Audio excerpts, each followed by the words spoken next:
Hey everybody, welcome to the Super Duper Blues Spectacular and more. I'm glad that you guys came for episode 2. Grab your drinks and sit back and let's have a great time tonight. We got a special show in store for you guys. Check this out. We here at the Nick Moss Band appreciate all of your tips and donations greatly. Thank you very much in advance. However, we would also like to guide you towards these worthwhile foundations, organizations, and fundraisers.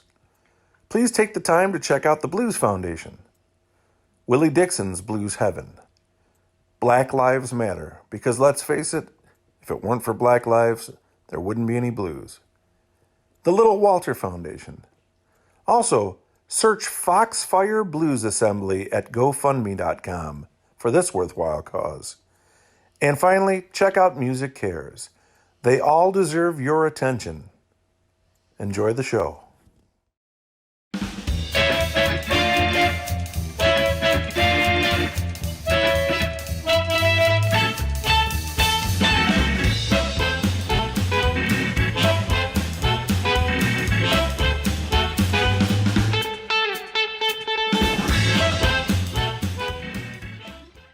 Hey everybody, welcome back to episode 2 of the Super Duper Blues Spectacular and more. Tonight is a very special show. We're going to pay tribute to the life and legacy of the late great Jimmy Rogers. And this means a lot to me especially because I got to spend quite a few years in Jimmy's band. I learned a lot playing in Jimmy's band. If you listen closely, I'm sure you can hear that classic Chicago sound in my playing. And to help us pay tribute to this blues giant, we've enlisted the help of some very special guests. We have the amazing Kim Wilson, the astonishing Rod Piazza, the astounding Rick Estrin, the stupefying Sugar Ray Norcia, and the stupendous Billy Branch. And don't forget 2020's Band of the Year. That's right, me and the boys. You got Dennis Grunling, Taylor Strife, Rodrigo Montavani, and Patrick Seals. We also have cooking segments. We also have What's in Count Chromatic's Closet? Where does Dennis get those clothes? Also, we have basement lessons with Rodrigo. What's he going to show us? All you bass players, tune in. And don't forget my personal favorite, Patrick's Cultural Corner. He seems to really like them puppets. And we're also going to shine a spotlight on 2 young up-and-coming blues talents, Sean McDonald and Andrew Ali. I really think you're going to like these guys. We also have 2 great interviews with 2 great authors, Dr. Anita Schlenk, who wrote the book Blues Therapy, and Professor Wayne Goins, who wrote the book Blues All Day Long, The Jimmy Rogers Story. Sit back, relax, and let's have a ball.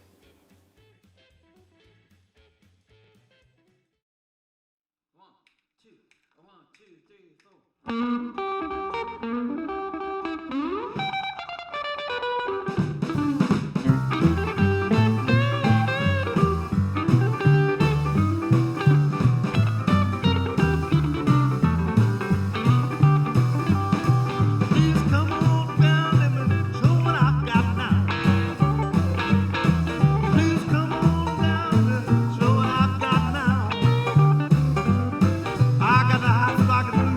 Everybody's talking about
better to talk about Jimmy Rogers than the guy who wrote the book on Jimmy Rogers, Professor Wayne Goings.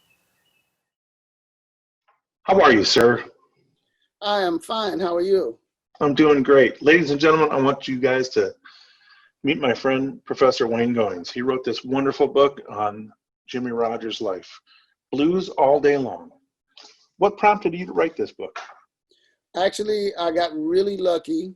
In about 2011 or 12, I found out that Jimmy Rogers' grandson, Cordero Lane, was in my jazz band class playing trombone.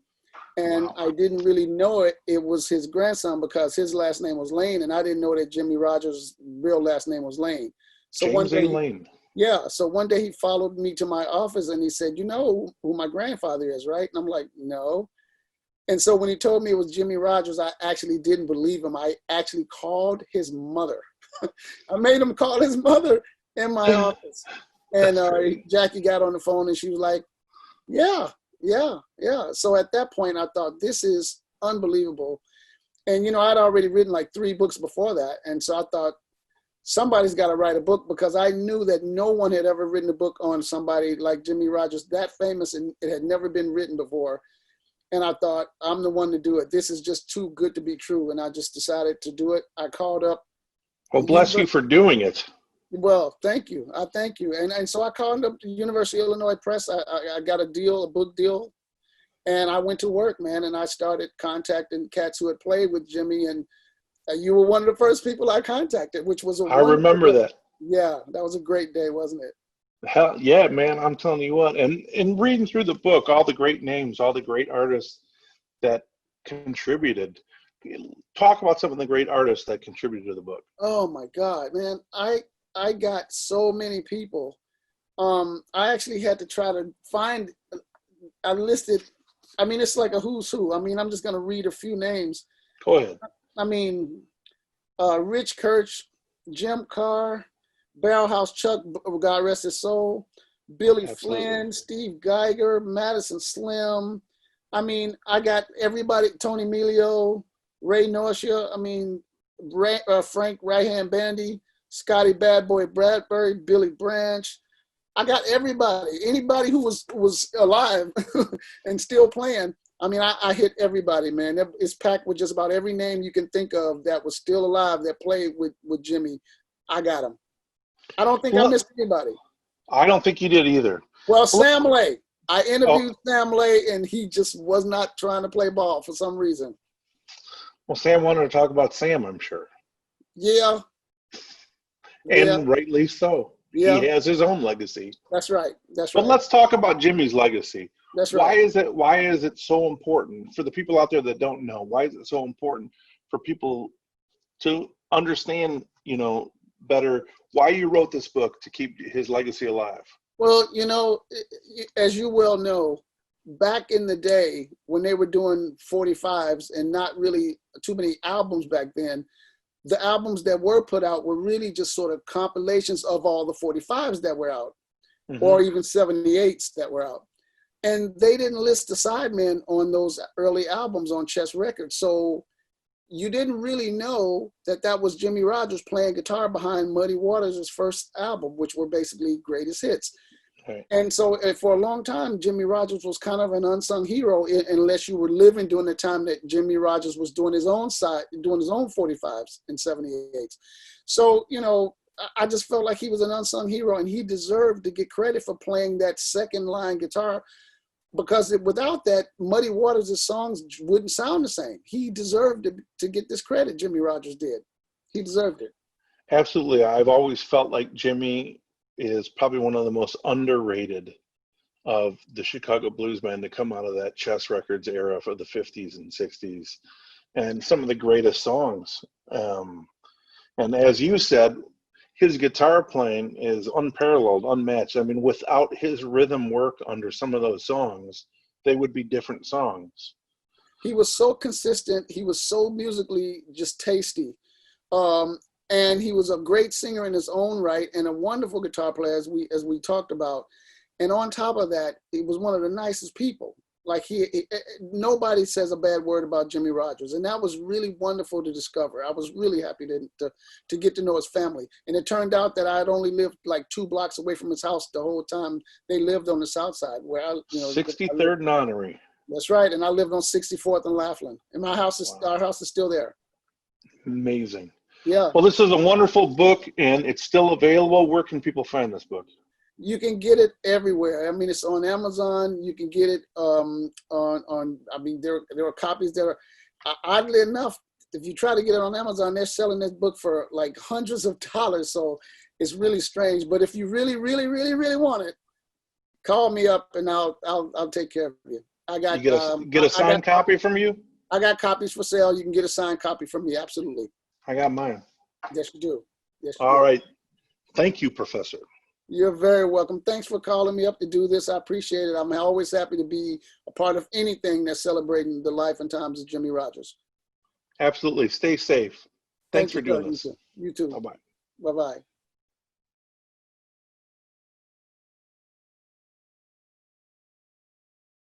Hey, cool it, man. I'm walking by myself. A 1, a 2, a 1, 2, 3.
Can I do walking by myself? I hope you understand.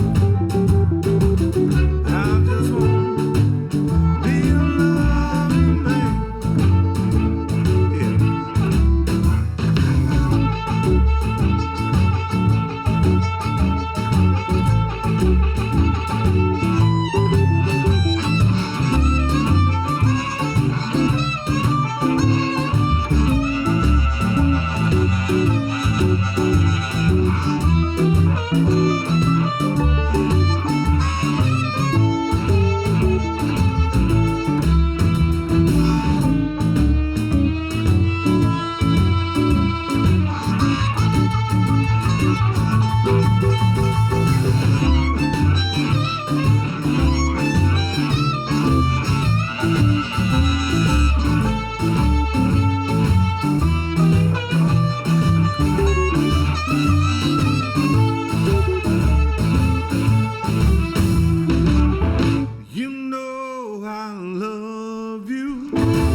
On this week's episode of Manja with Moss, I've got a mouth-watering recipe all ready for you guys, especially you guys counting your carbs.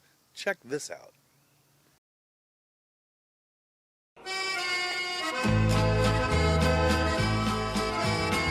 Hey, Manja with Moss, another cooking episode for you guys. What do I got going today? I got a pork loin, a center cut pork loin. Do you know how to cook one of these? Do you know how to cook one of these? Do you know how to cook one of these? Do you know how to cook one of these? It's easy. It's not hard at all. Do not be intimidated. We're going to throw it on the grill. It's going to take an hour and a half, maybe 2 hours. This is a 4-pound pork loin. I trimmed it up. If you don't know how to trim it up, look online. There's plenty of videos on YouTube. There's all kind of information on the internet how to trim these things up. I trimmed some of the fat off. And I have it marinating in my own homemade chimichurri sauce that I made. Chimichurri, what is it? It's delicious. That's what it is. Look online. If you don't know how to make chimichurri, again, look online. There's thousands of recipes. But we're going to come back later and I'm going to show you how I make mine. This is going on the grill. What else are we making? Broccoli rapini. That's fresh. I love the way that smells. We're going to saute that in some garlic and lemon and olive oil. I'll show you how to do that when we come back. And last but not least, side dishes. If you're doing keto, I'm trying to do keto, low carb thing. This is a great side dish. We're going to make mashed cauliflower. But I'm going to take this mashed cauliflower and I'm going to put baby bella mushrooms in there, bacon, jalapenos, and cheese. And it's going to be delicious. Because this is a great side dish for anything. We'll be back.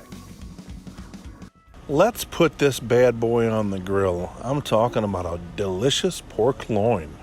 We got a 2-zone system going. We got the heat on this side, indirect heat over here, and that's going to sit here for about an hour and a half to 2 hours at about 350 degrees. So we're going to get this thing up. I'm going to close this down.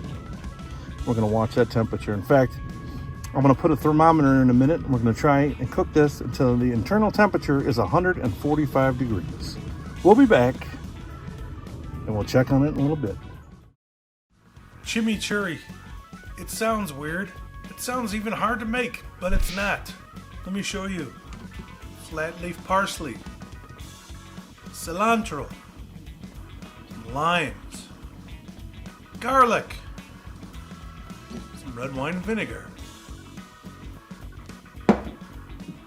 olive oil,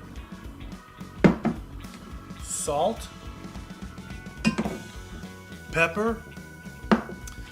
Sometimes you can throw in some red chili flakes. I'm going to throw in some serrano peppers. I'm going to show you how this works. Check this out. Look at that. Flat leaf parsley, rough chopped. Cilantro, rough chopped. About 6 to 8 cloves of garlic, rough chopped. 2 serrano peppers, rough chopped. They're all going to go in a blender. Doesn't matter what kind of blender you got. I'm using this Ninja. You can use a food processor, any kind of blender you got. Got our oil, our vinegar, salt, pepper. Got an extra lime just in case. All right, so I'm going to show you how this goes. It's coming out. You might have to do it in batches. We've got roughly 2 cups of cilantro. Oh, it's getting everywhere. That's all right. It's all going in there. Don't worry about it. It's all going in. Almost 2 cups parsley. We'll have to do this in batches. A lot of garlic. Just throw it all in. Serrano peppers. Going in there. Going in. Okay. I'm going to take the salt. Probably about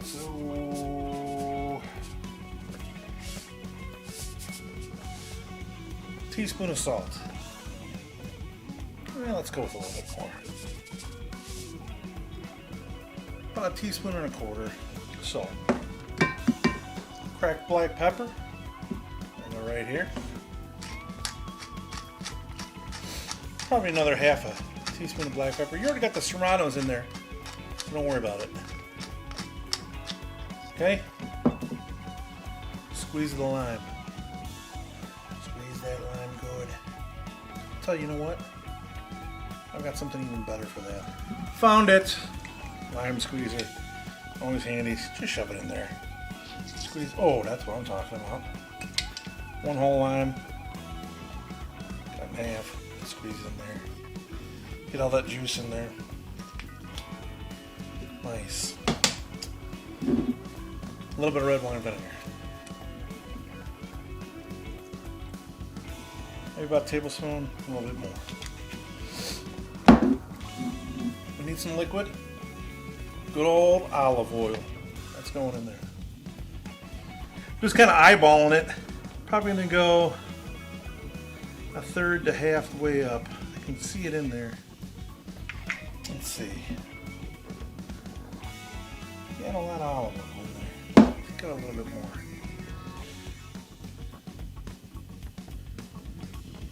Half a cup there. Almost 3/4 of a cup. Gonna put the blender on. Okay. Blender. Move this forward. Check it out. It's gonna be noisy.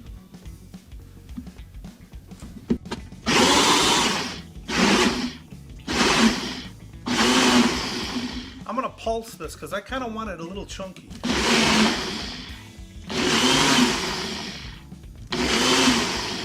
That already looks good, I can see in there. So what I'm gonna do is I'm gonna throw the rest. Actually, I'm gonna taste it. I can taste it right here. Oh, that's perfect. Perfect. We're gonna throw the rest in here. Rest of the cilantro, parsley. Well, serrano's giving it a nice kick. Not too bad. This is kind of a mild batch of serranos that I got. Serranos can be really hot, and they can be mild, depending on how you get them. This batch is fairly tame, but a nice kick nonetheless. So we'll finish this.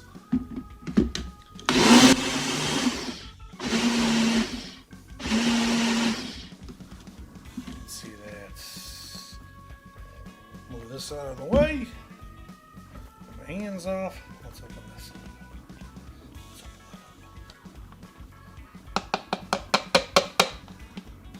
Maybe we can focus on how beautiful and green that is.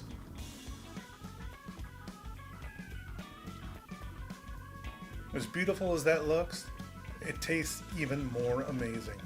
And this is going to go on our pork. See you soon. Hey, are you enjoying the show so far? I hope that you are. Hey, you know what? I know there's a lot of great content out there on the internet right now. You got Can't Stop the Blues, you got Kid Anderson, Mike Zito. Hell, Dennis has been doing stuff for years. But you know what? My good friend Victor Wainwright has a great show that he's been doing called Late Night with Wainwright. Check this out. Look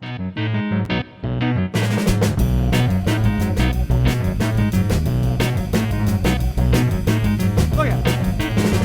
Now the bag you hold it. I did it one more time. I ain't doing too bad, baby. I got you on my mind. Stand your back and hold it, baby. I did it one more time. Somebody help me. I ain't helping myself. Somebody help me. I can't help myself. Stand your back and hold it, baby. I did it one more time. Turn your lamp down low. I wanna kiss you, can't resist. I turn your lamp down low.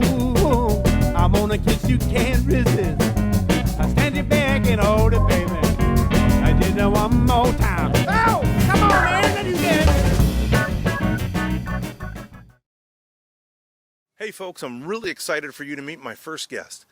Sean McDonald, 18-year-old prodigy. Guy plays everything, and he's quite the smarty pants. You're about to find out.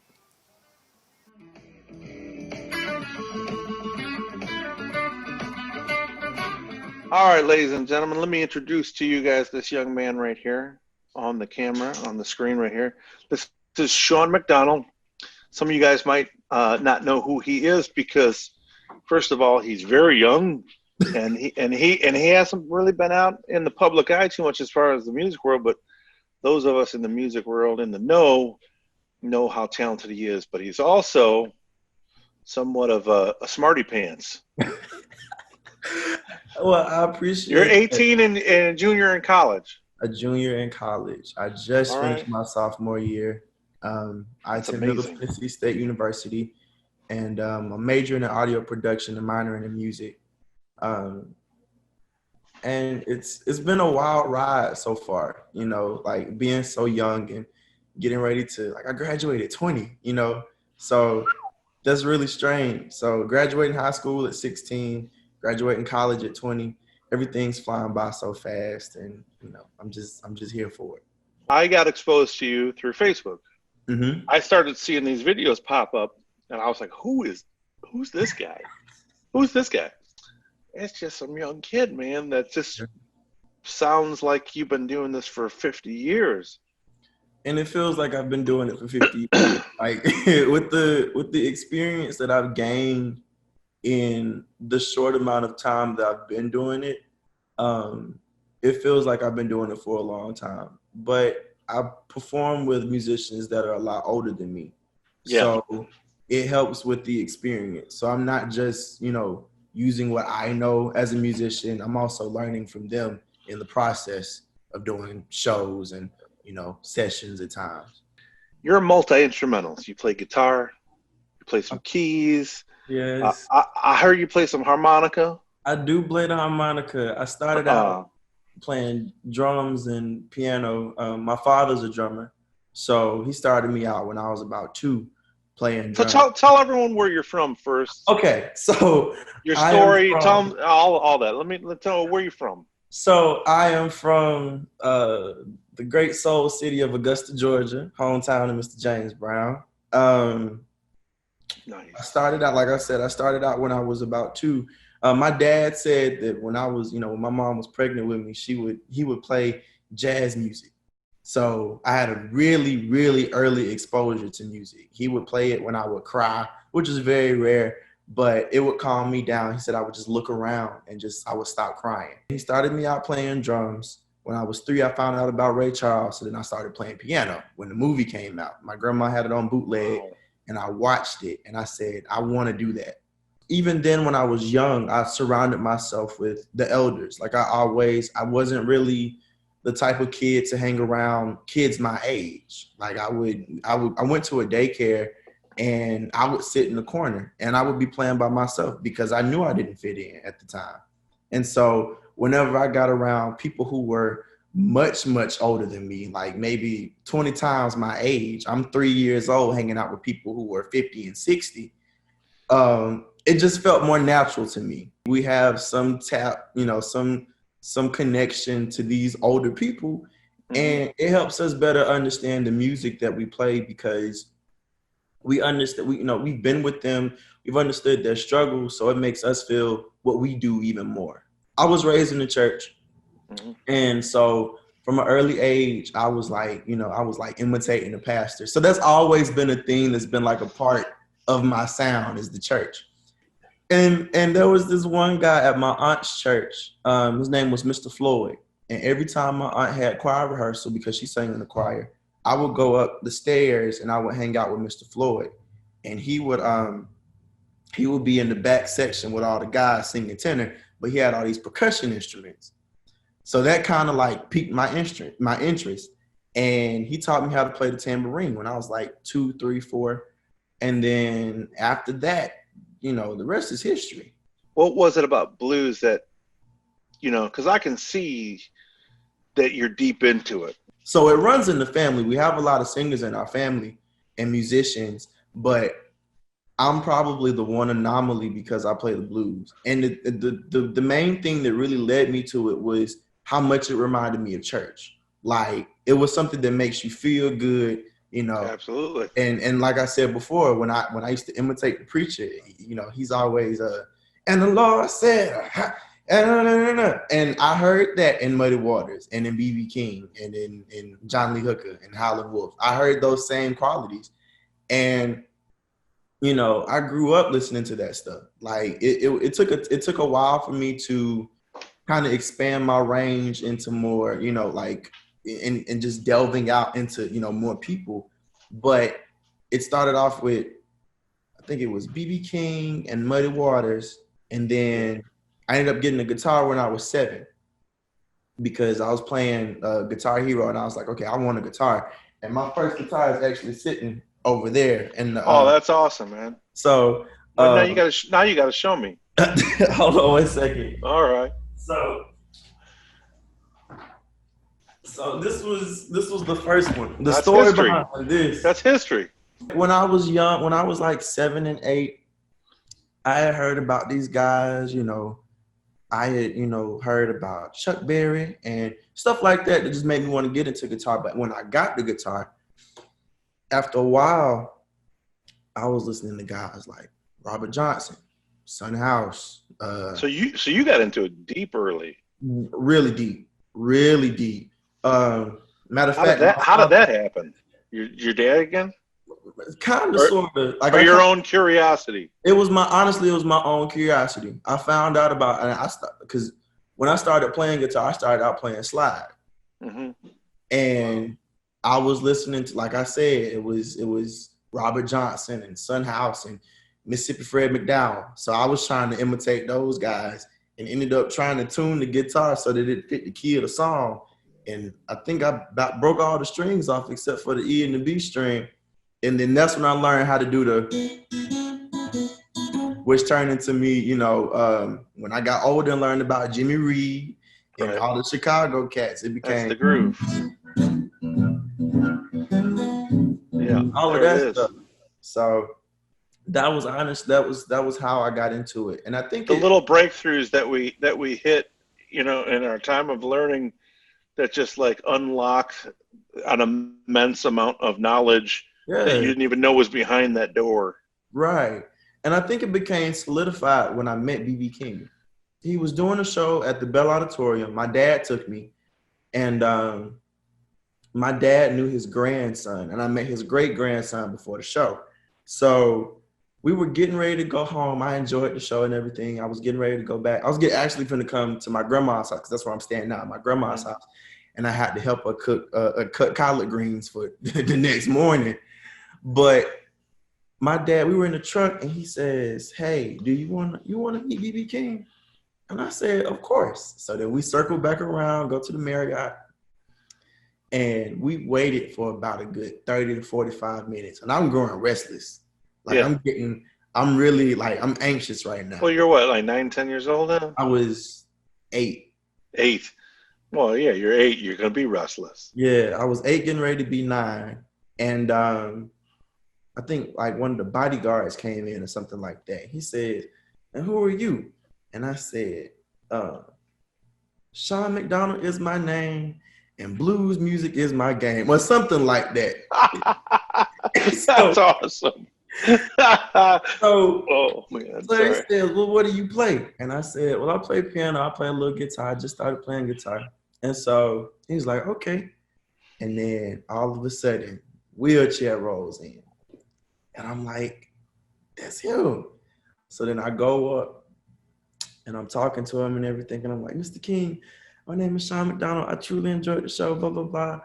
And he says, "It's nice to meet you." And I asked him, because I read in the book that he was scared of the dark. I said, are you still scared of the dark like it said in the book? He was like, "Yeah." He pointed at the little emblem on my shirt. And I was like this. He was like, "Ah." So it was just really, it was a really great experience. And then he asked us if we wanted to go up to his room in the hotel. So we stayed in B.B. King's hotel room until about 2:00 that morning. And I asked him questions. I was eating sweet potato pie, and he gave me a guitar pick and $100. Oh man. So it was one of the best nights. After that night, that's incredible, dude. That's one of the best blues stories I've ever heard. Right. And he told me, I was getting ready to leave, and he talked to me. He was like, "You're the future. If I live to see it, I want to see you become president. If I live to be old enough, I want to see you as president." So that's not happening, but it could happen. It could happen, but as of right now, I'm blues man as a president. Come on, man. Yeah, man. Our president loves the blues like you. Right. You could use that. Is there some place for people to go now and look at you besides Facebook? Yes. So my YouTube channel is just my name, SeanMcdonald. Um, I have a couple of recent videos up there, and I'm planning on posting more. So if you subscribe to me on YouTube, there's that. My Instagram is Sean_Mac01, SEAN_MAC01. And I posted a couple videos on there, like the Chicago Shuffle video that I did was originally posted on Instagram, and then I posted it on YouTube. So I post more on, on my on Instagram and on Facebook than I do on YouTube, but that's about to change because I want more people to see what we are doing as a community. I want more people to see. Oh yeah. And they've got to. That's the only way that it'll be able to, have the revival that we want it to. Well, when this is all over, man, I've already got John Tavius. He said he's down with it, but man, I think what I'm going to do is I'm going to do my part to help keep this music alive. What I'd like to do, man, I'd like to bring you out with me. John Tavius is already down on doing some shows together, maybe doing like a little mini tour with him doing his thing and us doing our thing, and then him joining us. Man, I'm thinking about asking all the young guys in different parts of the country to be part of it, and maybe we'll even do a festival at the end and have 10 of you young guys come out and say, this is the future of the blues.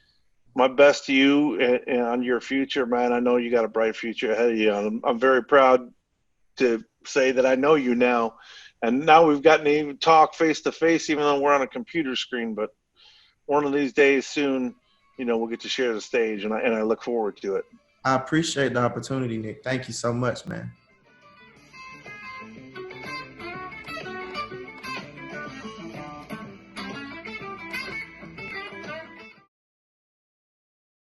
Let's get back to some more music with two blues giants in their own right, Sugar Ray Norcia and Rod Piazza, and let's hear what they have to say about the great Jimmy Rogers.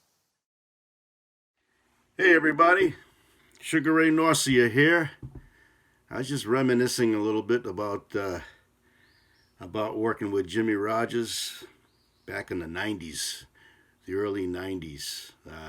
There was a great show we played together, me and Jimmy, and it was with Ronnie Earl and the Broadcasters, Mudcat Ward on the bass, Per Hansen on the drums, and of course Ronnie Earl on guitar, the great late Dave Maxwell on the piano. From Bremen, Germany, recorded live, and they made some wonderful videos, some psychedelic looking videos. Check it out, man. If you just Google Jimmy Rogers with Ronnie Earl, you'll see it. It'll come up in Bremen, Germany. That was a fun time. I remember being it happened to be my birthday, and they presented me with a framed Chess 78 record by Jimmy Rogers, the one called That's All Right, and that was a nice surprise. Jimmy and I were in the dressing room, I remember, before the show, drinking Beck's beer. Of course, we're in Germany, and Ronnie comes in, and he gets upset when band members drink. But we just shrugged our shoulders, and Ronnie said, "You guys shouldn't be drinking before the show." And then he walks out, and I reach into the fridge and crack two more open, hand one to Jimmy, and he goes, "Yeah, man, ain't nobody gonna tell me when I can and can't drink." He had that funny laugh of his. And then, thinking of another time, we went to with Jimmy to Tromsø, Norway, way up north, above the Arctic Circle. It was quite the plane ride going over the jagged frozen peaks and tundras. I could hear Ted Harvey, who was on drums, about 10 rows behind me in the plane. He was scared of flying, and I could hear in a loud voice, "Somebody better be driving this thing." Driving, yeah. But anyway, that was a great show. We had Lonnie Mack and Jimmy Rogers, Ted Harvey, Bob Stroger, I think a guy named Piano Willie from Chicago, and maybe Madison Slim on harp.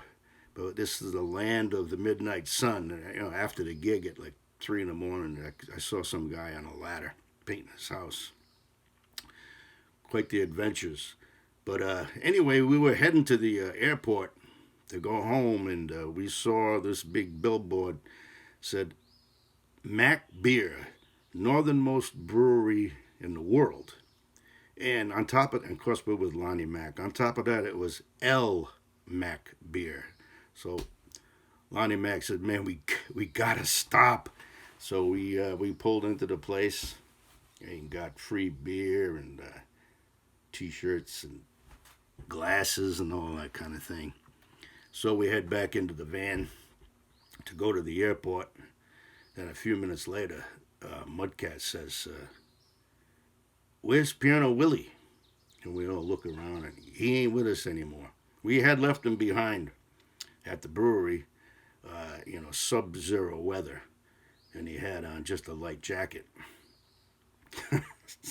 Anyway, thanks to Mudcat, we pulled a Yui and went back and rescued him. But it was a great honor and pleasure to play with Jimmy. Whenever I was backing him up, of course, all I could think of was little Walter and the times they must have had together. So that's it. Enjoy yourself. Enjoy this project that Nick Moss has put together. Good for him. Bye-bye. Let's do it. 1, 2, 3.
Jimmy Rogers, Out of Sight. You know, we did that LP with him for Murray Brothers back in the mid 80s. And Honey tells the story. Yeah, we got in there and Jimmy's sitting down and we said, "You want us to kick it off, Jimmy? We'll kick it off." I counted something off and started it, and Jimmy stopped us and wait a minute. We was a little too fast. So he set the tempo and put it where he wanted it, and Honey always laughs about it. Yeah, all us young white kids, we was too hyped up, you know.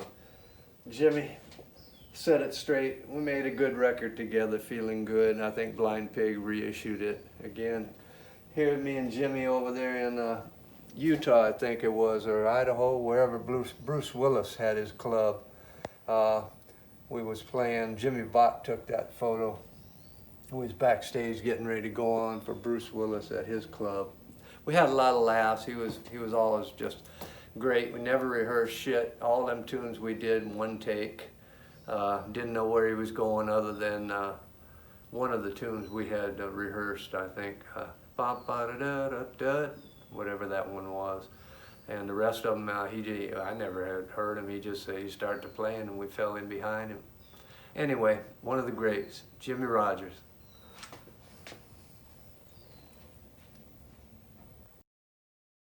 Baby, act like you love me.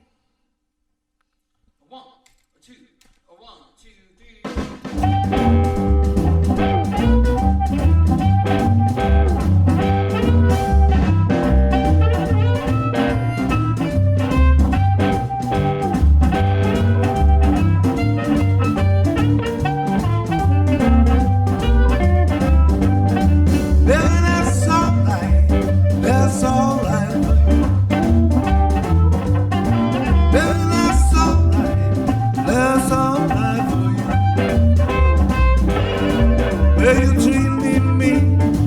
That's the way you do. Baby, act like you love me. Call on the phone sometime. Baby, act like you love me. Call on the phone sometime. To hear your voice, ease my word of mind. I'm gonna hear it.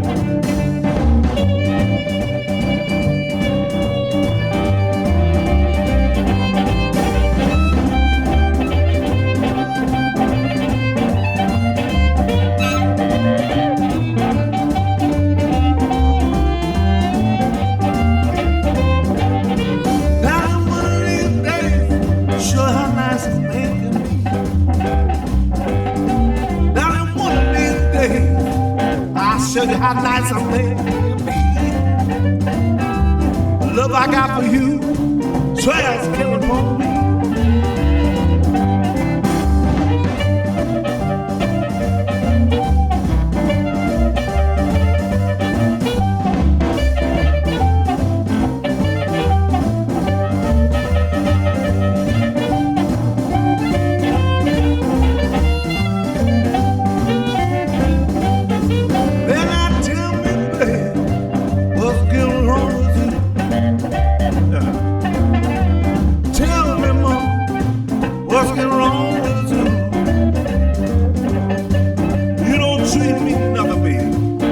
Like you used to do.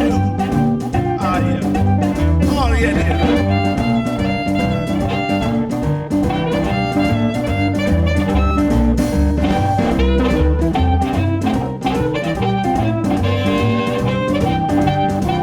I'm gonna tell you one more thing. Listen. When the sun gonna shine my front door someday. Well, the sun gonna shine my front door someday, and the wind gonna rise, blow my troubles away.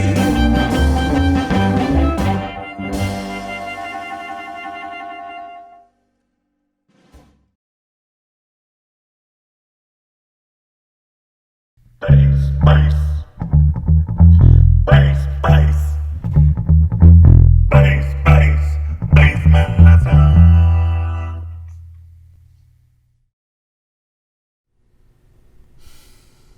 Yeah, my friend. I'm still in the basement. But what can I do? I must keep on moving. So, what about we get some exercise practicing this beautiful line recorded by Jack Myers in '68 here in Chicago? Let's do it. 1, 2, 3, hit!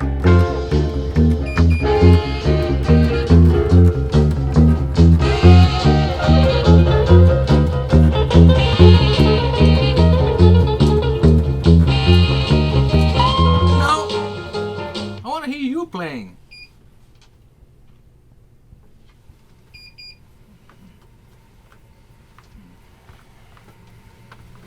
What?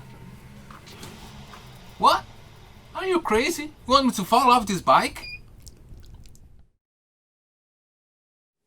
And now a word from our sponsor, Grez Guitars. Look at this beauty that they made for me.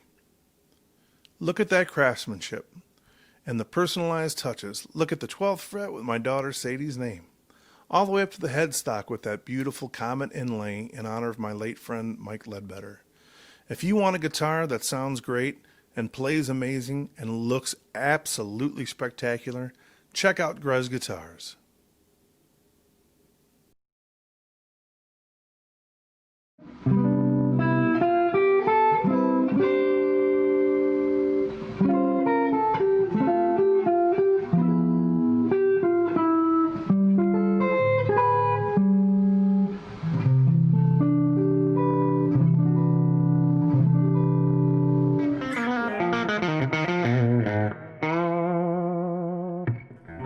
This guitar's got a pretty crazy sustain. People come to Grez Guitars because we're building highly customized instruments. You can really get just what you want, but with a very unique tonal signature. Everything's made by me here in my shop in Petaluma, California, one guitar at a time. You know, you want a Gibson Birdland body and a Fender Tele neck. I can make that happen. For me, the joy is getting to build it, send it out in the world, and watch it played live. See people enjoy the instruments and gig with them. It's really just the best.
Ooh, let's see what kind of sides we're making.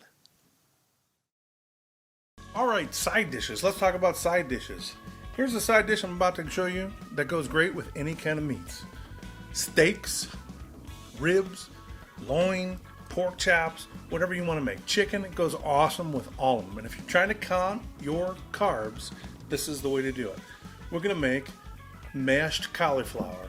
Get rid of the potatoes. Get rid of the potatoes.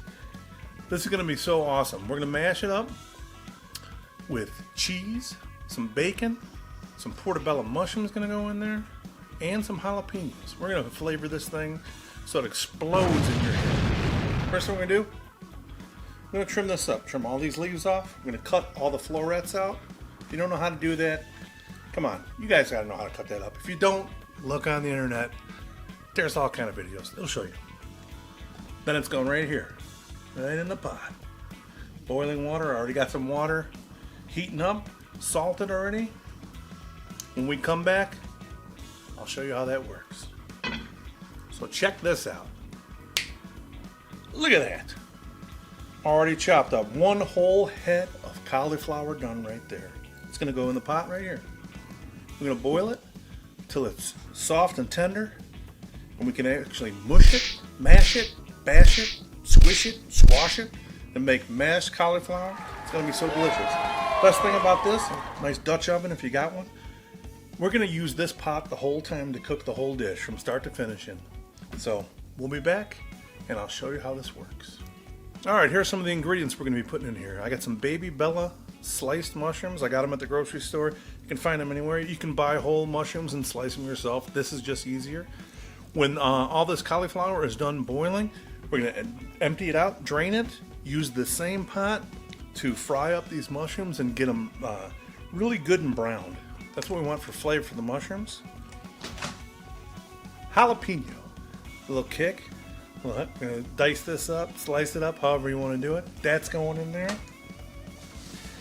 A little bit of green onion. I put just the whites in there at the end. I dice up the green and put the green in at the end. First things first though, I should have started with this. Got some bacon. 1 or 2 pieces is all. This is thick slice. You don't have to use thick slice. Cut it up really small. Put it in there. Render all the fat out. You want all that oil. Take that bacon out. Save it for later. But you're going to keep that oil in there because that's what we're going to cook all the vegetables in. Then when we're all done, ladies and gentlemen, the vegetables are going to go back in with the cauliflower after we mash it all up. All these good vegetables that I just showed you. We're going to mix in some sharp cheddar cheese. One of my favorites, some sharp provolone. You can put in whatever kind of cheese you want. I always put in a little bit of sour cream. Sour cream helps thicken it up, bind it a little bit. A little butter, salt, pepper. You want to put garlic in there? You want to put other things in there? It's up to you. It's your taste. It's going to be your dish. Put what you want to put in there. When we come back, we're going to put it all together, okay? So you watch.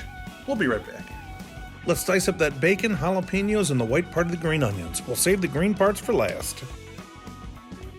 We're going to render down the fat right now with this bacon. We're going to brown it up. We're going to get all that good stuff out. Then we're going to add the white parts of the green onions, the jalapenos, and we're also going to chop up some of the mushrooms. We're going to add that after all that bacon goodness is browned up. You'll see. Now the party's all getting together, everything's going in.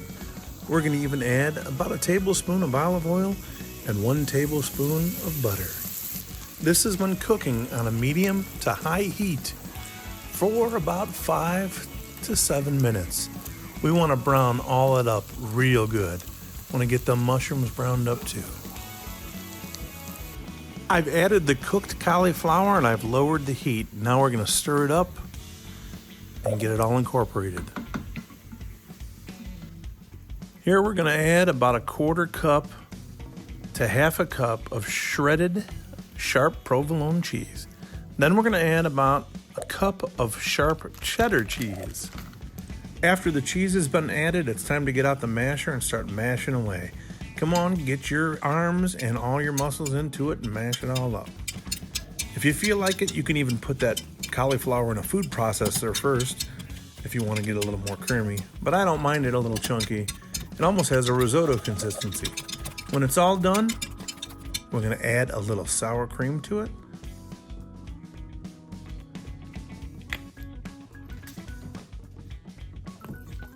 Give it another quick stir.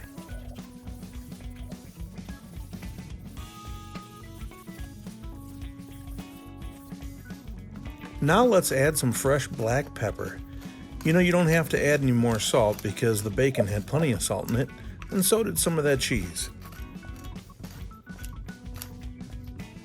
And remember the tops of them green onions? Well, I chopped them up and I saved them for the end. We're going to add them in right now.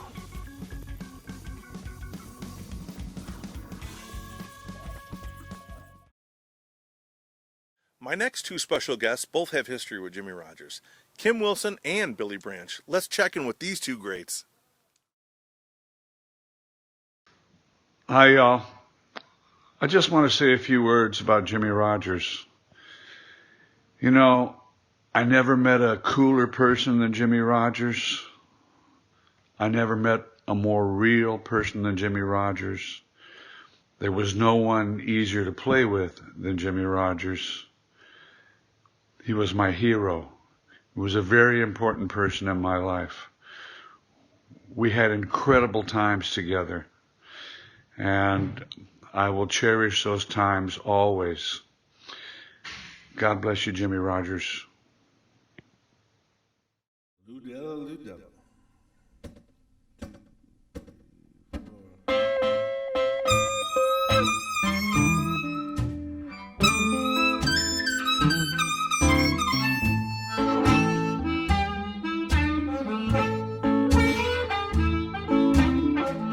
Lou Della, Lou Della. Baby, don't you hear me calling?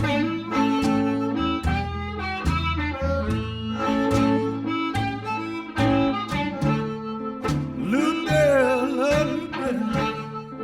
Baby, don't you hear me calling?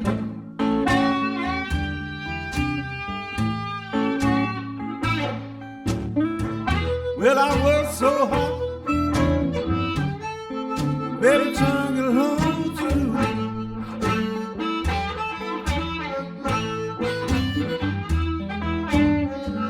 Well, I pay a house rent in a town.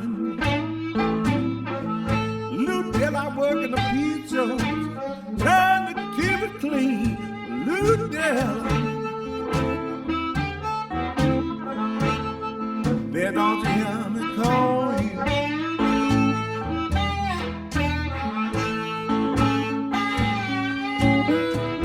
Well, I try so hard, baby, trying along.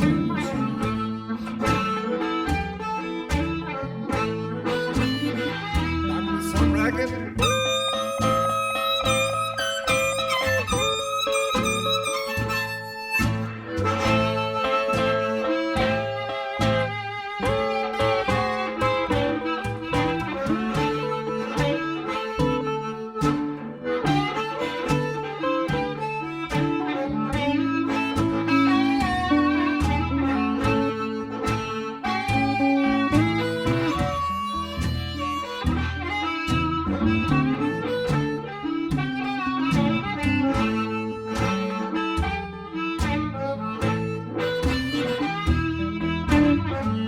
Well, I work a pizza, trying to keep it clean.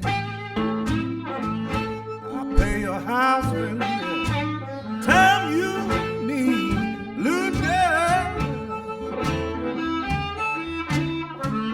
Baby, don't you hear me call you?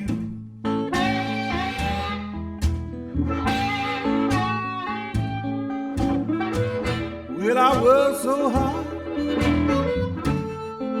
baby, trying to get along with you.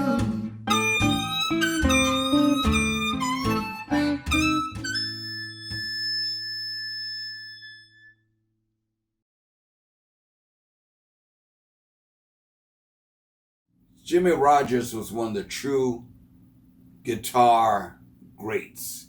And I probably met him in the mid-70s. He used to frequently appear at Blues on Halsted, sometimes with Big Walter Horton. On occasion, he complimented me, which I took as a huge honor, said that I was a good player. I did have the opportunity to appear with him on recording, this Wolf recording, coincidentally titled Chicago Bound. On this album also appear Willie Kent, the legendary late great Willie Kent. John Primer's also on this, as well as Big Moose, late great Big Moose, great piano player. And Jimmy Rogers' style was specifically tailored to harmonica. You can witness evidence of that is with the Little Walter recordings and Muddy Waters. And that style, you didn't squeeze. You hear a lot of picking and chording, and you also hear that style exemplified by Robert Jr. Lockwood and Luther Tucker, Freddie Robinson. So I'm just happy and proud to say I knew Jimmy Rogers when, and he was one of the greatest. Oh man, let's go to Chicago. I too am Chicago bound. 1, 2, 1, 2, 3.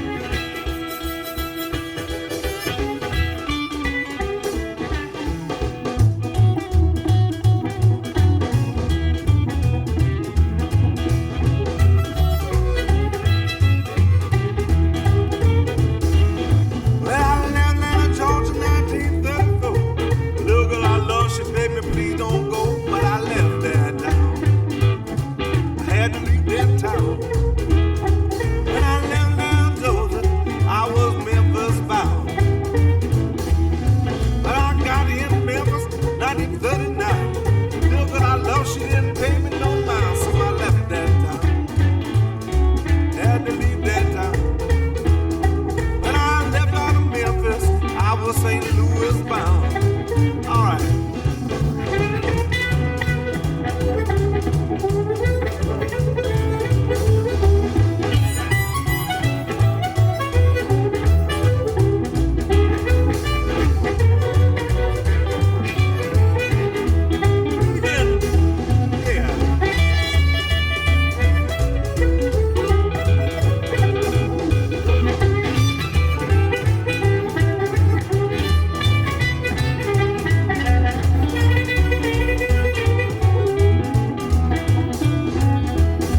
Didn't need no steam heat by my bed. Little girl I love, she kept me cherry red. But I left that town. I had to leave that town. When I left St. Louis, I was Chicago bound. I'm gonna take it.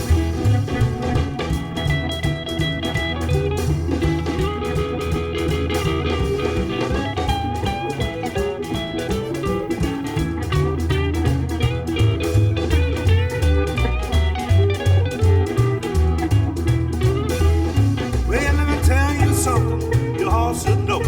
Chicago's the greatest place I ever did know. I'm gonna live in this town.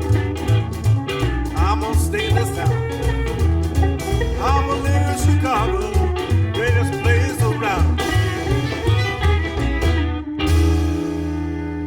And it's true.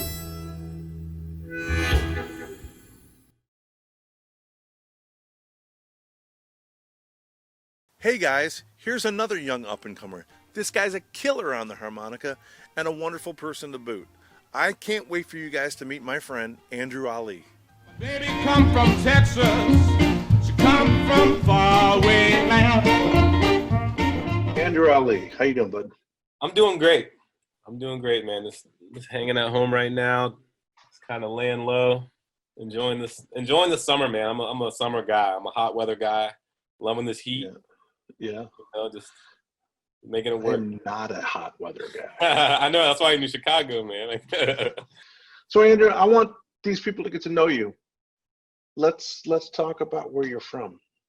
Yeah. Where you from? Well, I'm from the area. You know, you could say the Richmond area. So I live in Richmond, Virginia now, but I grew up in I could say the outskirts of town, a little county called Henrico County, here in Richmond. And yeah, I've been in the area more or less all my life. You know, I've been able to travel a fair amount, but this has always been kind of my home base. It has a rich history of music. Is that how you got into music? Well, it's funny. So I grew up, my family has always been sort of a musical family, and this sort of like an entertainer sort of family, you know, just any sort of performing arts. So I grew up like around a lot of music, but none of my siblings or parents played instruments. They were more singers and dancers. But for me, I didn't get into actually playing, you know, any instrument. Harmonica is my first instrument, really, until like college. So how did that happen? This one day I was in this little park right near the campus, and this little farmer's market actually, and I just heard some harp playing in the background. And I see this guy sort of playing over in the distance. I don't know, the guy just caught my ear, and I started talking. Next thing I know, I'm going to the music store that day to buy a little $5 harp. And man, I mean, even from that day, like I never, for me, thought I could be a musician. You know, like it would just never cross my mind. And then when I bought that harp and I had it in my hands, it felt so good, it felt so right. And I ran with it, man. I started just, I don't know. Was blues the first thing that you looked to when you picked up the harmonica? I mean, a lot of people would probably automatically assume that, but there's harmonica in country music, there's harmonica in popular music too, and folk music. I'd say it's the first music that spoke to me and made sense.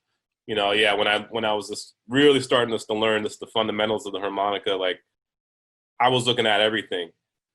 Mm-hmm. And it was the harmonica that took me really towards appreciating the blues and the music. And once I found like the Big Walter and Little Walter and Junior Wells and all those guys, I mean, I just, you know, I lost it. You know, I feel so sorry for my my roommates like early on, man, because it was just like nonstop, either playing or listening, and I was just in. It just filled this big sort of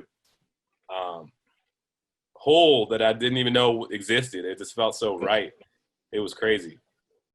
I think people don't play an instrument don't have the insight, I guess, on why people like you and I, it means so much to us. And I know that there are musicians that what I'm about to say might not agree with, but I feel like when you have that feeling like you're discussing, and it seems like it's something similar to myself, it's almost like another part of my body, like an extension of me. Yep. You know, like I've heard people talk about, you know, twins talking about like they can feel or what their twin is doing or something, or when when a twin passes away, like they feel it. It's like when my guitar is far away from me, I feel weird, but when it's close, even if it's not in my hand, I feel better. Yeah. Yeah. No, I think there's truth to that. And I think particularly like harmonica, it's like almost like literally an extension of like your voice and like the way you talk and all of that. Like it's literally your breath is going into it. Your body is what like manipulates those sounds to like, it's just another way that you can express how you feel. And I instantly felt that. Even before I knew what I was doing, it felt like it just needed to happen. And then, I don't know, even like this, like the physical feeling when you feel that harmonica and you feel that resonance of the notes through your body, it's just like, it's like a very big, like strong connection that I've never felt before. Well, who were the first guys when you started listening to this? So who were the first guys that you felt that connection to what you were just saying? Like, oh, I feel that. I feel what they're saying. I can more than hear what they're saying. One of the first, once I realized that blues harmonica was like the direction, no other harmonica really talked to me the way blues harmonica did. And I just, when I say, when I was first looking into it, I was, finding any sort of blues harmonica, records or CDs I could find at the music store. And then I started seeing these names. But the first record on the Get It that like just blew my mind was, it was this Big Walter record, the Soul of Blues Harmonica. Oh, and this record, not many people talk about this one because Big Walter, the whole record he plays, acoustic harp, no amp. And just to hear all the different sounds he made with that harp, there's so much variety in it, man. It just blew my mind. It blew my mind. And, Big Walter, he's probably by far my biggest influence. I just love like, all the different sounds he could play. He could play an amp all day. He could play acoustic. He was a great sideman. He was a great singer too. And he just really kind of spoke to me. But, and of course, Little Walter, I mean, once I heard all the classics, it was just, I couldn't get enough of it. But then I started going, even farther back, I was really getting into like Rhythm Willie and, all that. So you started going deep and finding all these obscure guys. I wanted to find everything I could find. It was just, all of it sounded great. And just to hear all the different varieties of sounds, man, it just got me more excited the more I'd find, Okay. So now you're discovering these great giants on harmonica, and then they're leading you to guys that maybe some other people might not be aware of. And you're finding this whole line of harmonica players that keep going back and spreading out. Where do you fit in? Where did you decide that you found your voice? Like, how did you find your voice within the voices of these great guys? That's something like I always try to, I'm always wondering, like, the great musicians that I really enjoy listening to. I want to know, like, obviously I can hear the influences, but when they have their own voice, and I feel like you have your own voice, like, was that a conscious decision, or did you just gravitate to a certain player and then it just happened? Right. I think it's an evolution. I think with any music, you can't move forward before you go back and study who came before you, right? So like for me, that was kind of, I told myself when I wanted to pick up the harp, I said, there's a lot of people that came before me that figured this thing out, and it doesn't make sense for me to go to try to pretend like I know what I'm doing. So, I really studied these guys, and I really sat down and I listened a lot, and I forced myself to kind of listen more than I played. Early on, I get so excited that even before, if I'm trying to learn a song or something, by the end of the song, I find the harp was in my hand and I wasn't listening to what they were doing. I was trying to play what they were doing, but I wasn't listening to the whole song. And, I think over time for me, I just learned to like just listen more and really take in like what they're trying to tell me. Mm-hmm. And, even beyond like one song, but just how they put the record together, like how the songs transition, all that stuff. They're trying to tell you something. And, so over the years, I just put a lot of listening in, and I think my sound, I have an influence, and then over the years, my confidence in kind of, I guess more on a technical level, grows. You get more comfortable with the instrument, and then you realize that you can start to branch out in this kind of, I don't know what the word is, but like that, you can play more in the present than have to like pull from like a Rolodex, Right. So let's talk about your latest recording. So what's your latest recording? Let's tell these folks about what you got out there right now. Yeah, it's my first full length really. Before this record, I put out an EP with a buddy of mine, my buddy Josh Small. He's out of Richmond too. He's a wonderful guitar player, songwriter, singer, and we had been playing for some years now. And we did an EP a few years back, and then beyond that, I did a tribute. I recorded a few tracks for a tribute album for Big Walter, actually, that Eller Soul put out here in Richmond, and there's some great harp players on there. But I was real, just with Big Walter being such a big influence on me, I was just real happy to be a part of that. But my new record is called Hardworking Man, and recorded over at Big Tone Records and put out with Eller Soul. But it's kind of just a tribute to. So I still work a day job. I've been lucky and able to travel and play and see all these great places and play with amazing people like you and just all these people. And I'm still working a day job, which I enjoy.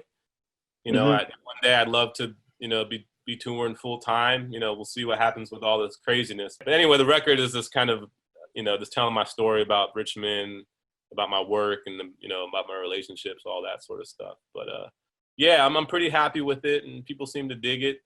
I got it out on on streaming, and we got LPs and CDs and all that. So. Well done. Well, hey man, I really appreciate talking to you. And I appreciate you, man.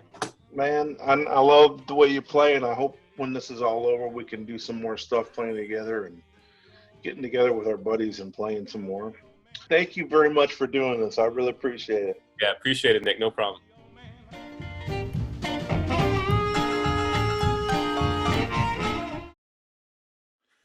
It's Pastor Rick's Corner. Pastor Rick's Cultural Corner.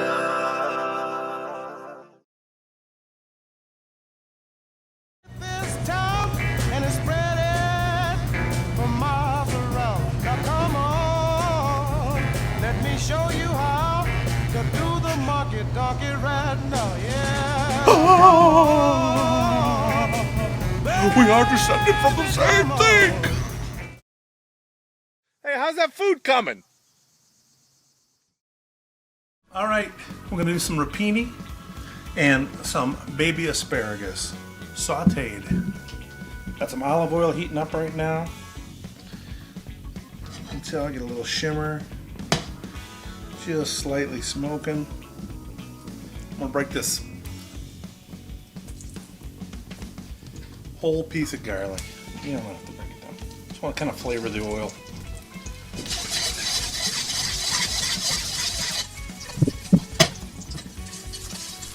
Oh, it smells wonderful.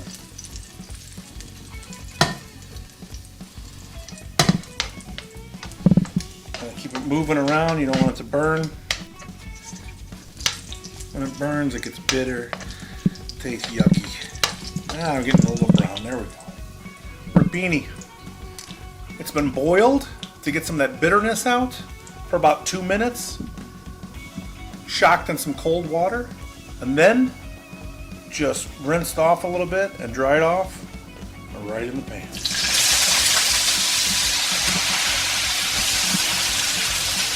Okay.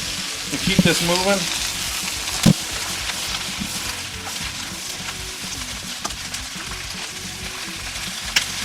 I'm going to put my asparagus in now. I've already cut it.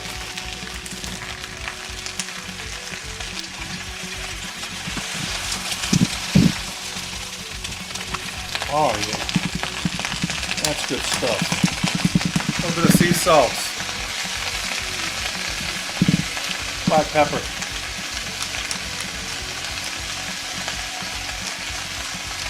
I like a lot of black pepper. I don't know about you, but I do. Knob. Butter.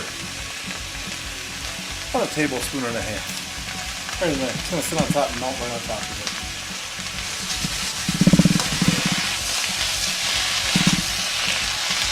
I know people are looking at this and saying that's a no-no, it's a non-stick pan with metal, but I'm trying not to touch the bottom. I'm pretty good at it, so. Oh, no.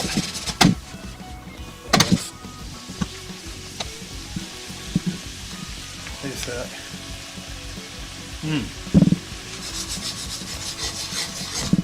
Already tasting amazing. Yeah. See that again?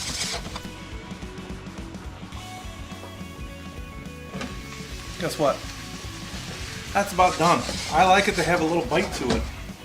So I'm gonna right in my pan. I'm gonna turn this flame off. A little serving dish here. Microplane.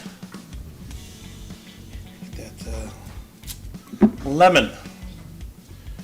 About a half. Keep turning that lemon so you don't get the white part. It gets bitter. White zest is terrible. You want the yellow. And it's a little green, but it's still going to be flavorful. Half that. Right on top. Yeah, half that lemon squeezed right over the top. Catch the seeds. Yeah. And there you have some delicious rapini and asparagus. Sauteed, garlic, lemon zest, a little bit of butter, and we're gonna eat. Look at this. It's been about an hour and 40 minutes. It smells amazing. Look at the coloring on here. Got beautiful color. It just smells amazing. Yeah, check out the char on here, the caramelization that chimichurri gave it. Let's taste it. Oh man. I'm gonna have to get a platter and bring this in. Mashed cauliflower with all the fixings. Look how beautiful that chimichurri is. How about that pork loin? And broccoli rabe or rapini with asparagus and lemon and garlic. Let's eat. Here's another guy that was very influential to me early in my career. I'm talking about the great Rick Estrin. He's going to join us for That's All Right. I really only got to play with Jimmy Rogers like one time, man. It was probably about 1970 or 71, and he had just come out of retirement, and he had a band with John Littlejohn. They teamed up, and they used to play regularly, I think once a week or something, at a place called Ma B's, which was on, I believe it was on Madison, on West Madison in Chicago. And so I went over there because I had never seen, he was like fresh out of retirement. And it was just cool as hell, man. It sounded great. They had a great band, and they were a great combination together, just like he was with Muddy was a great combination, and so I remember sitting in with them and playing. I think I played "If It Ain't Me" with Jimmy singing, and then I think I played like 40 Days and 40 Nights with John singing, and but the thing that I remember the most about it was that there was a piano player came down and sat in, and it was blind John Davis, man, and he lived upstairs, and that really tripped me out, man, because I didn't even know he was alive anymore or playing or anything, man. But he lived upstairs from the club, and he came down and sat in, man. That was that that tripped me out because to me, at that time, Jimmy and John Littlejohn, they weren't that, they weren't like old men, so it wasn't. I can't describe how that time was because I just took a lot of that stuff for granted, But it was a hell of a time, man. And then the next time I saw Jimmy Rogers, I think he had came out to California and played the San Francisco Blues Festival with Louis Myers, and that was really cool. But by that time, I was already playing with Little Charlie, and we were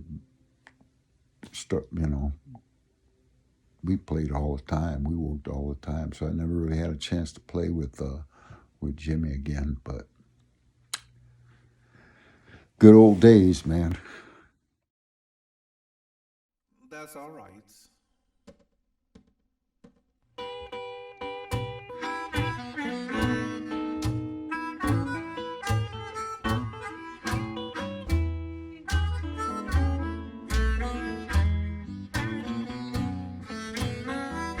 You told me once upon a time, said I'll be home. You showed me mine, that's all right. I know you don't love me no more, but that's all right.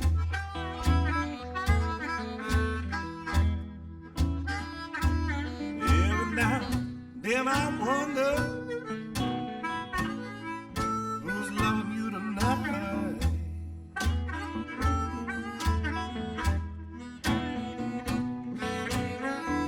You told me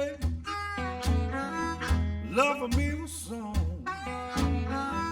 Now when I woke this morning, had this big world, that's all right.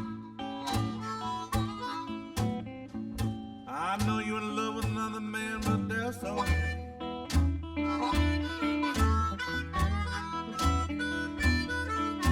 Every now and then I wonder who's loving you tonight.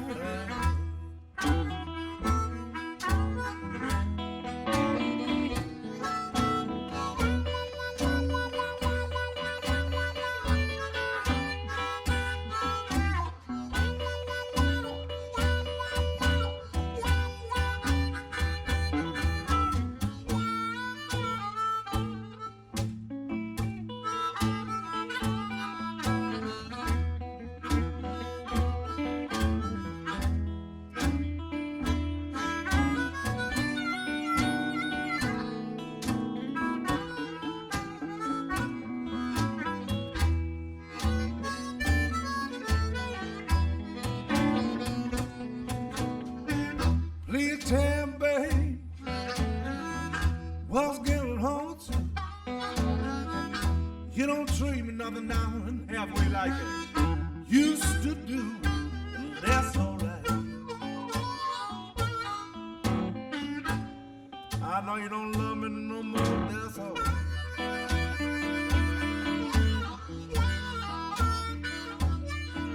Every now and then I wonder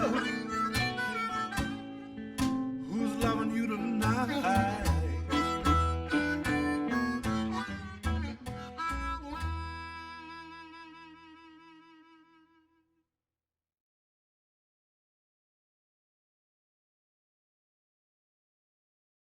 Bass, bass.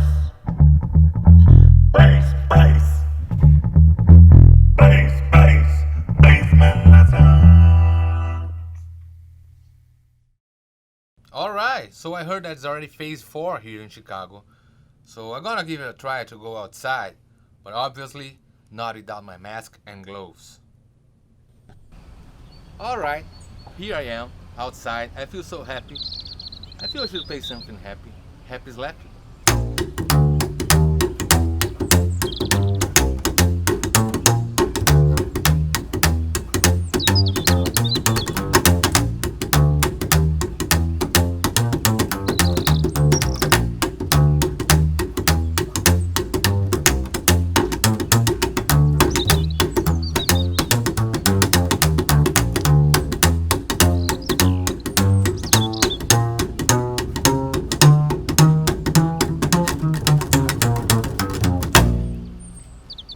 Now I wanna hear you playing.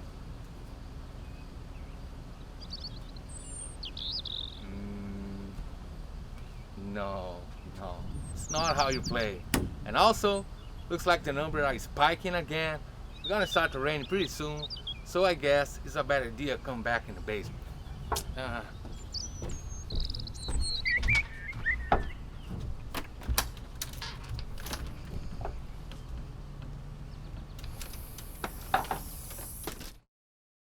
I hope you guys have been having as much fun as I have on this show. Now it's time to check in with my friend Dr. Anita Schlenk. She wrote the book Blues Therapy. Check it out. All right, folks, check this out. Blues Therapy.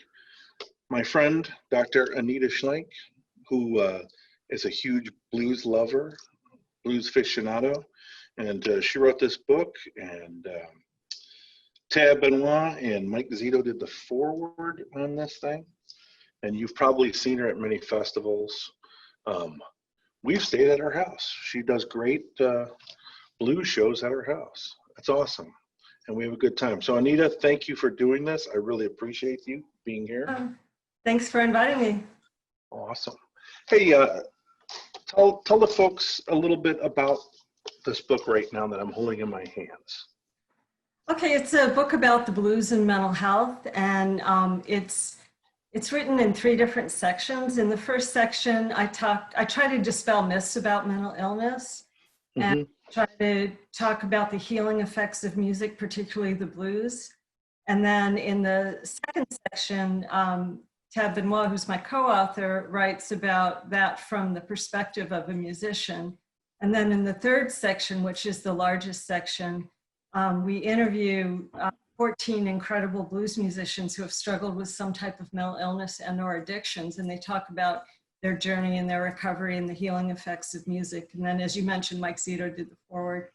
I'm in their book too. Pardon? Yes, I'm you in are. there too. Yeah, you are in there. I have a story. I've suffered with panic disorder and anxiety problems since I was a little kid. And just talking to you, and when you asked me to write something or contribute something for the book, it was really cathartic writing that out, and it was something I felt good about, and I hope that somebody read it and felt like it helped them a little bit. Well, was that something you're at, you know, what were you trying to accomplish writing this book? Well, I was trying to accomplish a few things. One was to try to lessen the stigma about mental illness and have people talk more openly about it. And you and the other musicians were so generous with your stories. You know, it's harder for men, I think, right? Probably is. Yeah, and you know, people shouldn't be ashamed of it. It's you know, people aren't ashamed when they have to seek treatment for diabetes, and it's really similar. And I hope we can get to the point where we can talk that freely about mental illness. And another purpose of the book was to try to raise money for the Heart Fund, for the Blues Foundation, and it pays for medical expenses, including mental health expenses that blues musicians can't afford to pay. That's amazing. That's awesome. You know, there's so many people out there, they don't realize that, you know, it's hard for people when they come to see shows by musicians like us to look past what's on the stage, and especially when someone comes to see a show and they have a job and they have insurance with their job, or, you know, I know a lot of people pay for their own insurance, but I don't know if people would be surprised, but a lot of musicians don't have insurance. They just don't Right. have insurance.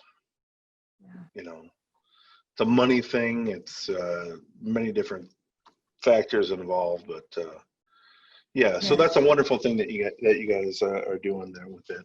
And you know, I was really, I'm not going to say surprised, but it was really comforting to see the stories that were in the book and knowing the people that contributed. Talk about some of the people that contributed to the book. Well, Monster Mike Welch, Chambers, Eric Gales, Beth Hart, Don Tyler Watson, Amanda Fish, you know, many more, and they were all so, like I said, so generous with their stories. Janva Magnus is another, and people have told me that they felt so much less alone after reading these stories of people who, you know, who are so successful, who are willing to talk about it. So I think what you all did was a really wonderful thing. And it's helped a lot of people. Yeah, well, I know that I definitely was proud to do it, and I was happy to do it. And even talking to some of my friends that had contributed, I know that they were more than happy to contribute their stories if it was going to help someone. One of the things I want to touch on was mental illness and the fact that you guys also tackle addictions, which is another thing, I guess a stigma, that people don't attribute it to being a mental illness. They think they're just weak. You're weak if you have a drug addiction or alcohol addiction. And I think there are more and more, as we learn about addictions, people are starting to see that it is an illness.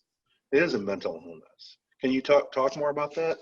Yeah, and for many people, there can be like a genetic predisposition where you inherit that predisposition toward addiction problems. I know of stories where I remember one story of a client who the first time he drank, he crawled into the liquor cabinet and drank until he passed out. And that's not normal behavior. There's definitely some inherited problem there. So yeah, people used to think that they're weak, or they assume that, that you get that way because you're just partying too much. But I think many musicians were actually got into some addiction problems because they were trying to self-medicate other symptoms, maybe depression or anxiety, something like that. Yeah, it's definitely a vicious cycle when it comes to stuff like that. Right. And there's always something deeper, in the layers if you keep peeling them back. And I'm glad that you tackled that subject. Where can people find the book? They can find it at bluestherapybook.com. That's all one word, bluestherapybook.com. Did you accomplish everything that you'd set out to accomplish, or did you want more? What do you want to do more? Well, I accomplished that it helped people feel less alone. So I think we helped people with the book. We raised over $11,000 for the Heart Fund, so we accomplished that. But I'd like to do more, so I'm actually planning for a volume 2. And this time I'm going to co-author with Mike Zito for volume 2. What would you like to see happen in the future with mental illness and addiction for like just the average person to know and understand?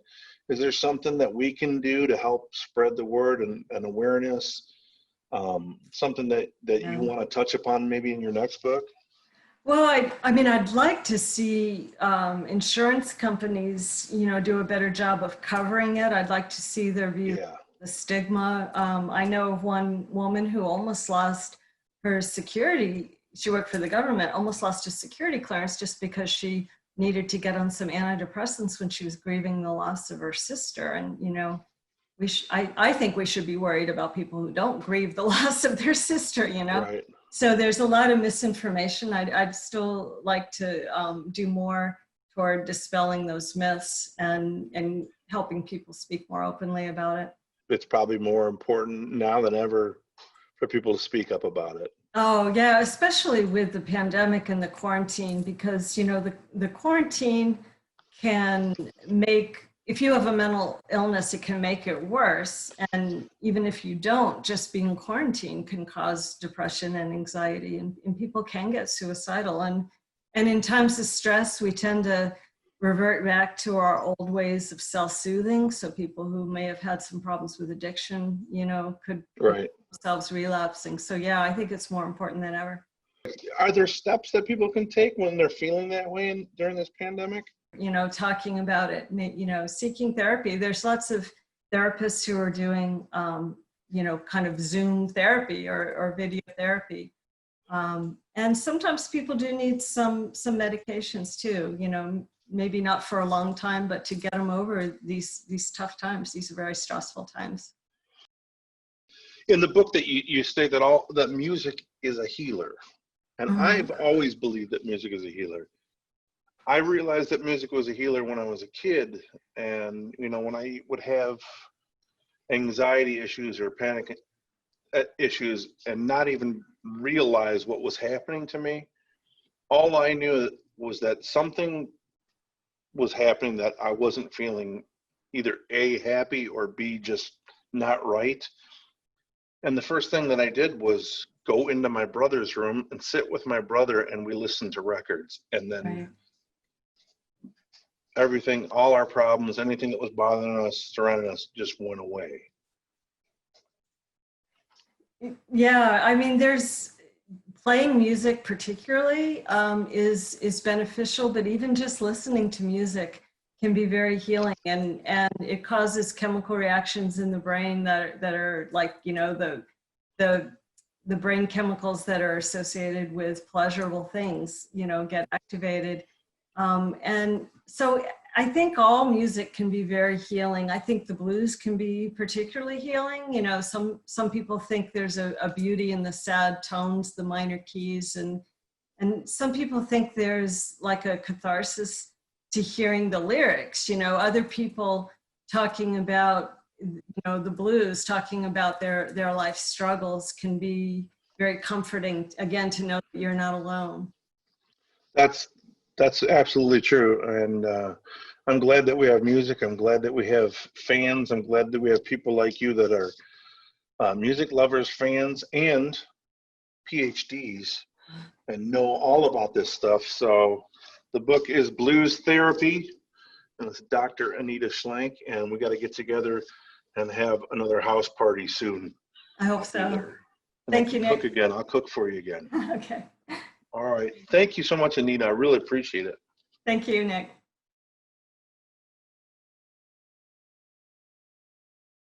My Little Machine. Here we go.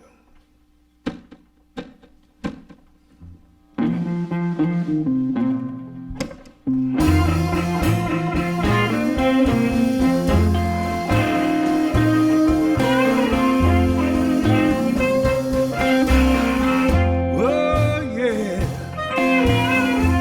something get wrong, my little machine.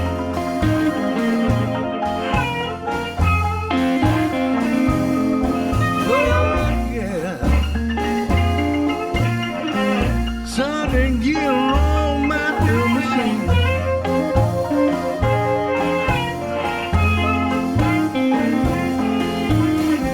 My baby got a Stanley Cup race, and I believe she's burning bad gasoline.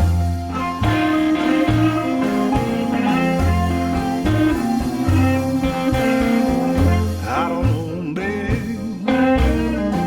I don't know what to do. You is so sweet, but you just won't be true. Oh yeah. Something getting wrong with my little machine.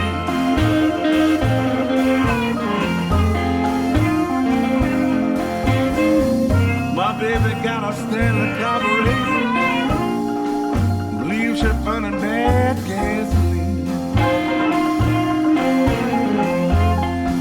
That's right.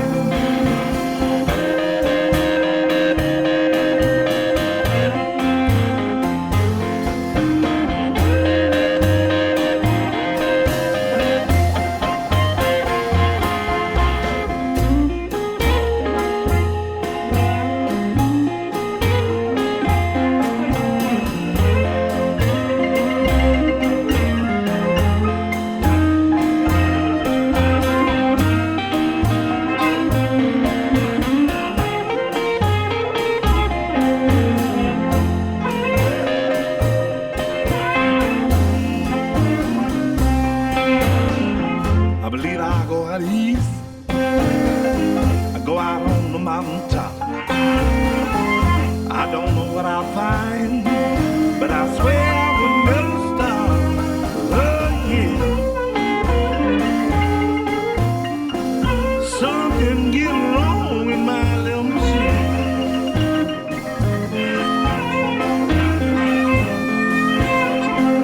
Ah, baby, got a Stanley carburetor.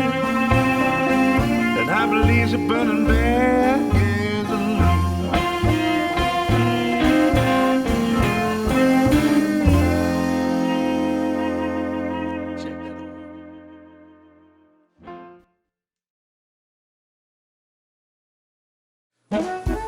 Got a classic for you today. BadassHarmonica.com. How about Microphone Mondays? What about Tuesday Tuesdays? Let's not forget Q&A Saturdays with some of the best harmonica players on the planet. And if you're looking for more, check out Dennis's merch page for all your harmonica needs. Head on over to BadassHarmonica.com. Check it out. I'm sure you're going to dig it. BadassHarmonica.com.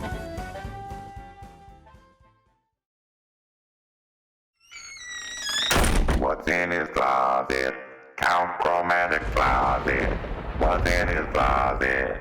Count Chromatic closet. What's in his closet?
Well, we've reached the end of the show, and we have one more song.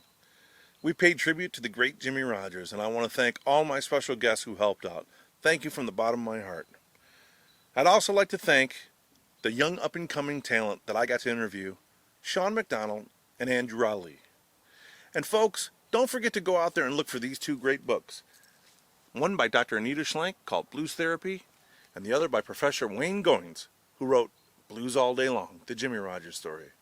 I hope to see you on my next episode, Episode 3. 1, 2, 3.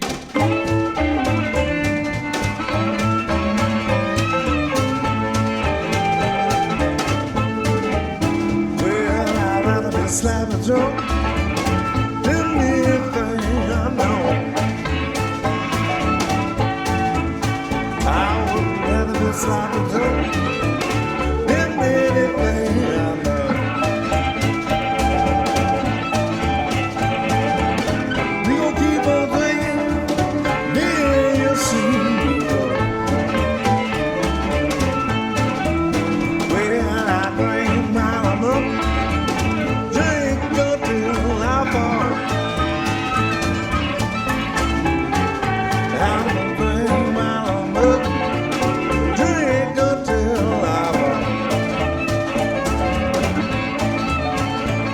They talk about snap rate. You ain't saying nothing.